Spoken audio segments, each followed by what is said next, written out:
The Word of God is alive and powerful, sharper than any two-edged sword, piercing even to the dividing asunder of soul and spirit, and of the joints and the marrow, and is a critic of thoughts and intents of the heart.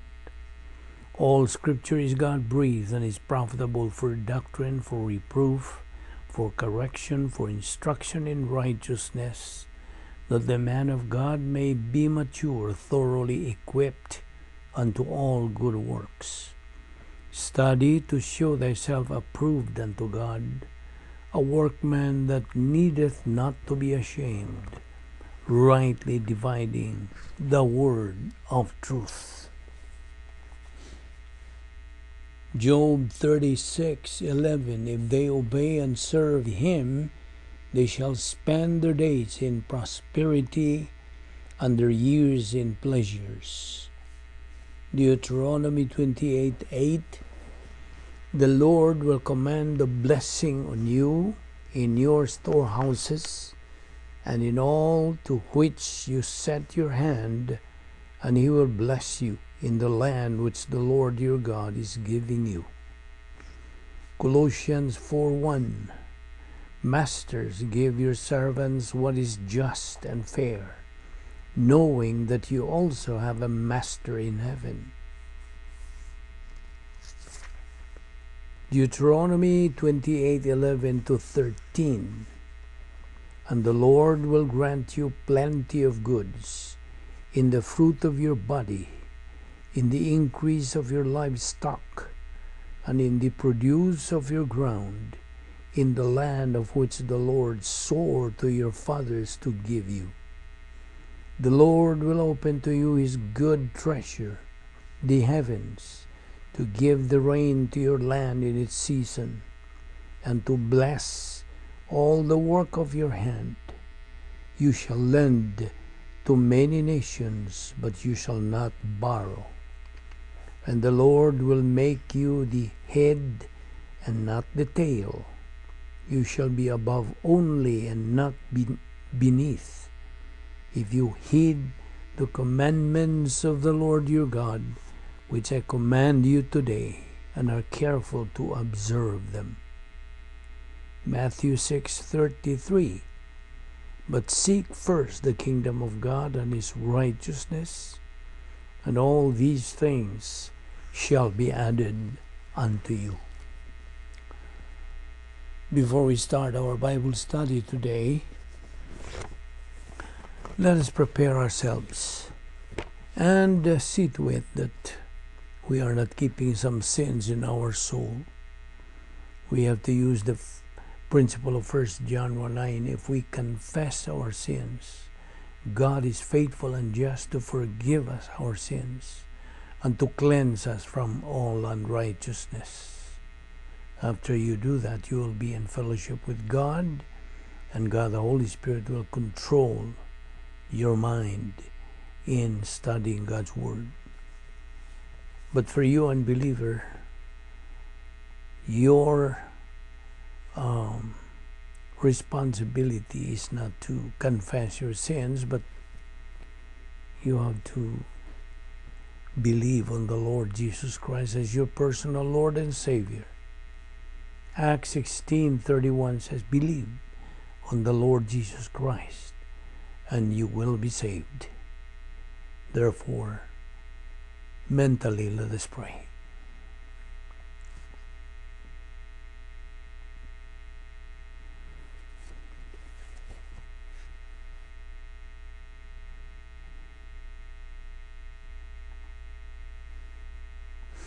Father, we are indeed grateful to you for the privilege of having the freedom to assemble ourselves together, to focus our attention upon your word, which is forever a lamp unto our feet and a light unto our path. We thank you, Father, that you have preserved your word in writing for it, both in the original languages as well as in translation. You have provided the activated human spirit for faith perception of doctrine. You have provided, God, the Holy Spirit, who is the ultimate teacher, and the gift of pastor-teacher for communication, so that every believer can consume the oxygen of the spiritual life, your word, and growth from infancy to adolescence, and from adolescence on to maturity, and fulfill the purpose for which you have left every believer in this life. As we know, Father, the greater the knowledge of doctrine, the greater the growth, the greater the blessing, the greater impact, the greater the production of divine good, the greater the reward in the eternal state. And there is every benefit and no detriment to growing in grace and knowledge of our Lord and Savior Jesus Christ. And so, as we approach the study of your word today, we ask that you will open our hearts to the truth, that we may fulfill that divine mandate of spiritual growth. For we ask it in Christ's name. Amen.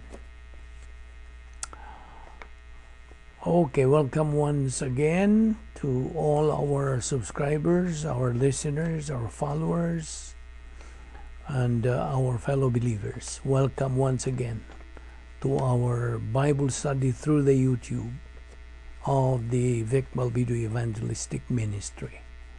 Now we are still concentrating on the topic, the unique spiritual life of the believer in Jesus Christ. First of all, the cross represents the point of salvation.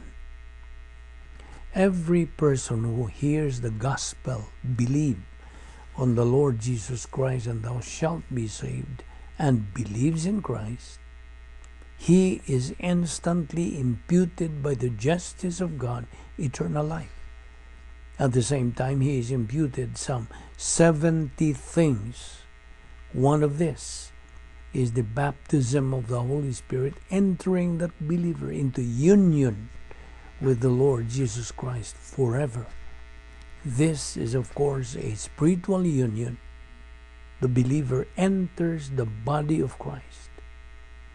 He is a part of the body.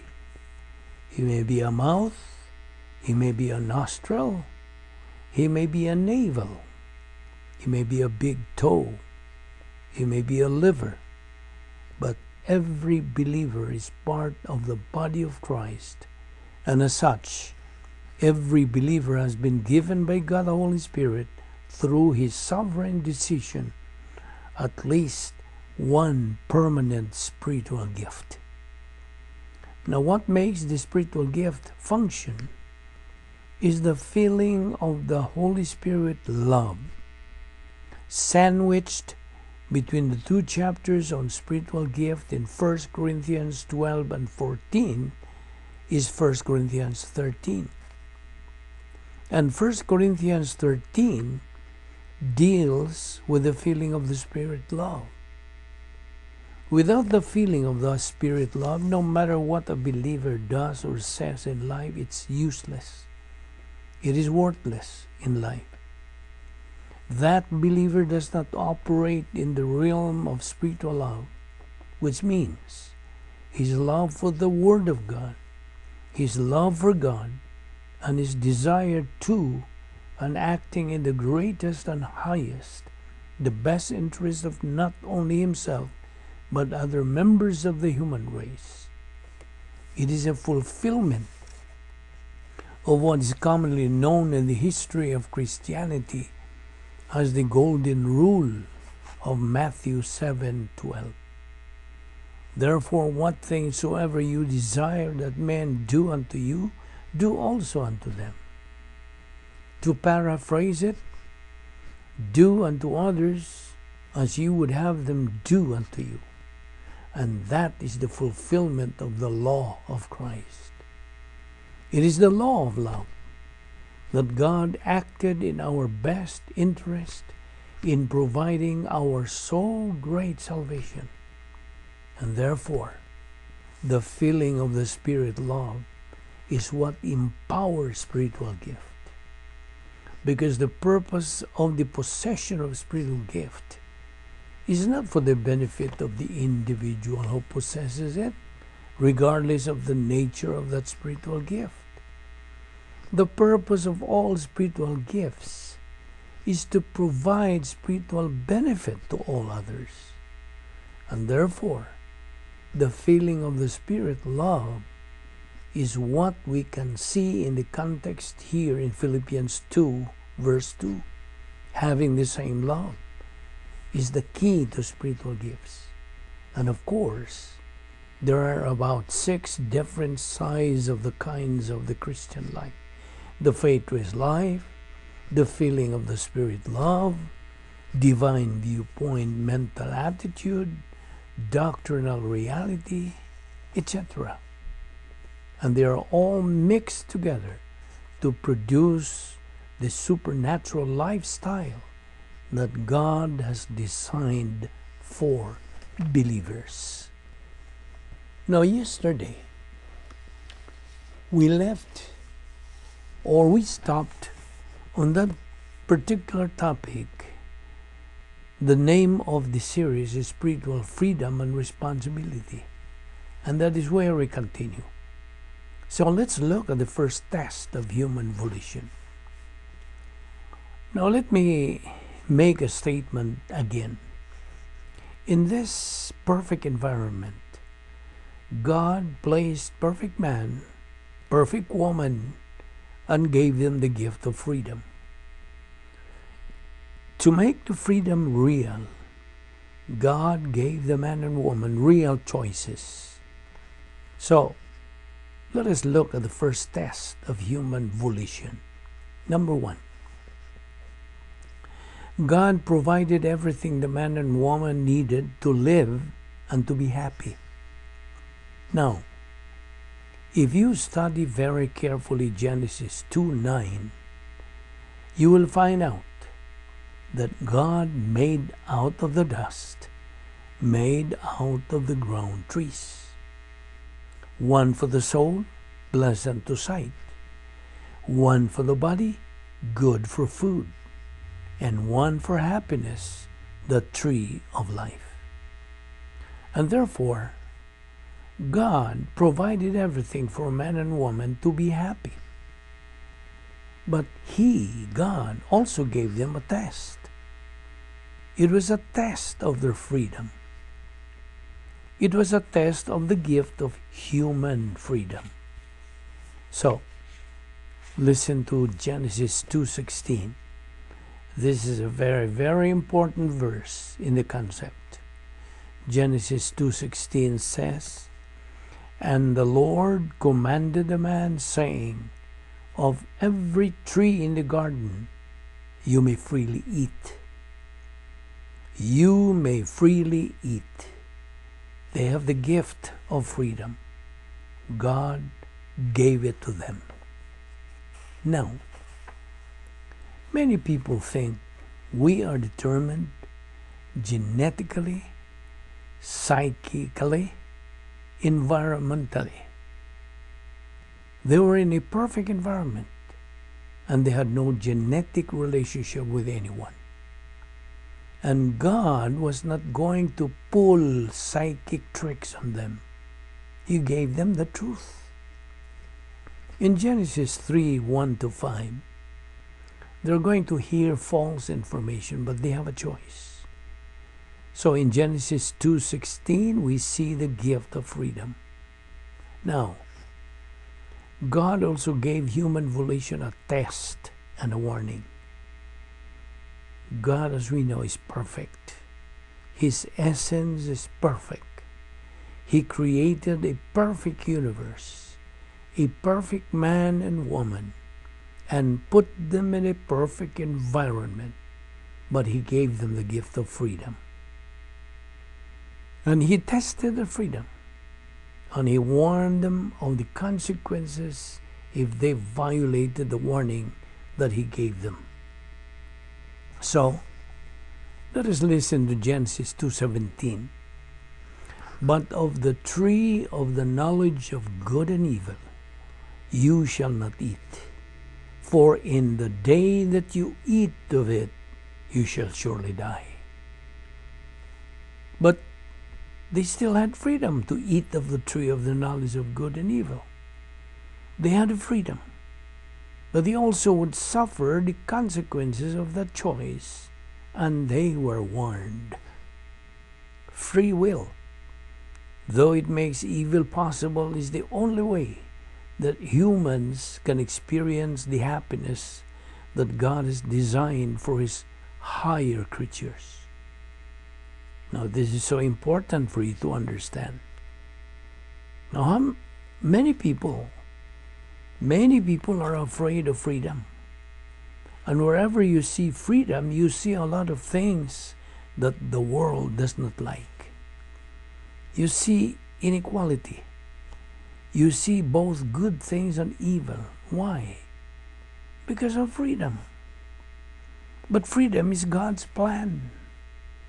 Now, let me give you a point which is the foundation of our study. God places a high value on human freedom. God knew what would happen if they used the freedom in their own way, but God took the risks. We must take seriously the consequences of our decisions. That is why we are naming this series Freedom and Responsibility. Now, many people, including my family, who came to the United States, realized how hard we had to work under freedom, because with freedom is responsibility. Now, someone said we should have, with the Statue of Liberty, the Statue of Responsibility. So, let us review these 3 points again. Number 1, God provided everything the man and the woman would need to live and be happy. Number 2, God also gave them the gift of human freedom. Genesis 2:16. Number 3, God also gave human volition a test and a warning. Genesis 2:17. So, following the first test, came the first temptation in human history. Now, temptation never comes from God. You should bear that in mind. Repeat, temptation never comes from God. The tree was not a temptation in itself, because God warned them and provided everything else they needed outside of the tree. It was Satan who tempted them. The tempter is deceptive, he is intelligent, he is attractive, and he is evil. And temptation never comes from God. So I repeat that again. Temptation never comes from God. Now, the woman distorted God's warning from a lack of concentration on God's word. And if you read Genesis 2 and 3, you will see this concept. Eve was faced with the temptation to be like God. Satan's distorted logic deceived the woman. We know she was deceived because of 1 Timothy 2:14, and in Genesis 2 and 3, the woman distorted the word of God. She said something that God had not said, and Satan used this temptation to deceive the woman. Again, the first principle is temptation never comes from God. James 1:13. The tempter is deceptive, intelligent, attractive, cunning, and evil. And by the way, he still exists. And if you do not believe in this tempter, then that is his greatest disguise. Now, the woman in the garden distorted God's warning from a lack of concentration on God's word. Listen again to Genesis 3, 2 and 3. And the woman said to the serpent, We may eat the fruit of the tree in the garden, but the fruit of the tree which is in the midst of the garden, God has said, You shall not eat of it, nor shall you touch it, lest you die. Now, my question is, was there a mention by God about touching it? None. There was none. There was nothing about touching it. It simply means that Eve had not concentrated on the warning of God, right? And therefore, Eve was faced with the temptation to go outside of God's plan for provision. Now listen again to Genesis 3, 4 and 5. And the serpent said to the woman, You will not die. That's a lie. For God knows the day you eat, your eyes will be opened and you will be like God, knowing good from evil. Now Satan's distorted logic deceived the woman. And if you want to study her deception, the fact that she was deceived, you can find this in 1 Timothy 2:14. Now, the first temptation in the garden led to the original sin of negative volition. Listen to Genesis 3:6. So, when the woman saw that the tree was good for food, that it was pleasant to the eyes, and a tree desirable to make one wise, she took of its fruit and ate. She also gave to her husband with her, and he ate. The first temptation led to the original sin of negative volition. The formula now is erected. Adam's original sin plus old sin nature equals spiritual death. Now, going back to Adam. Adam was not deceived, but followed the woman in the original sin. And therefore God held Adam responsible. He was created first, right? God took the woman out from the man. He had the authority. He had the leadership, but he failed. 1 Timothy 2, 13 and 14. Now this is where all of the problems in the human race began. Right there. This is where we understand the gift of freedom and also the consequences of violating the responsibility of freedom. You see, freedom demands responsibility. And listen, spiritual freedom demands responsibility. What happened when Adam and the woman ate of the tree of the knowledge of good and evil? This was an act of negative volition. First of all, Adam's sin contaminated the entire human race. This is found in Romans 5:12. So then, just as sin entered the world through one man, and death through sin, and so death spread to all people because all sinned. And all of this are genetically contaminated. And that is why the outward man is perishing, because beginning with the original sin in the garden, man was spiritually dead at that point. So, let's get the second point. Adam's sin resulted in spiritual death. I just quoted the formula a while ago. So we will continue this. We will stop here. We will take up the promise of Genesis 2:16-17. And that's the warning. It's not a promise, it's a warning. That's what we're going to take up tomorrow. Let us pray. Heavenly Father, we thank you for this opportunity of studying your word today. We thank you for the clarity of who we are and what we must be, what you require of us, and we pray that as we continue in our temporary life here on earth, we will keep on our mind in mind what our priorities are, never forsaking or leaving them, and never becoming anything less than salt that is a savor. All this we ask in Christ's name. Amen.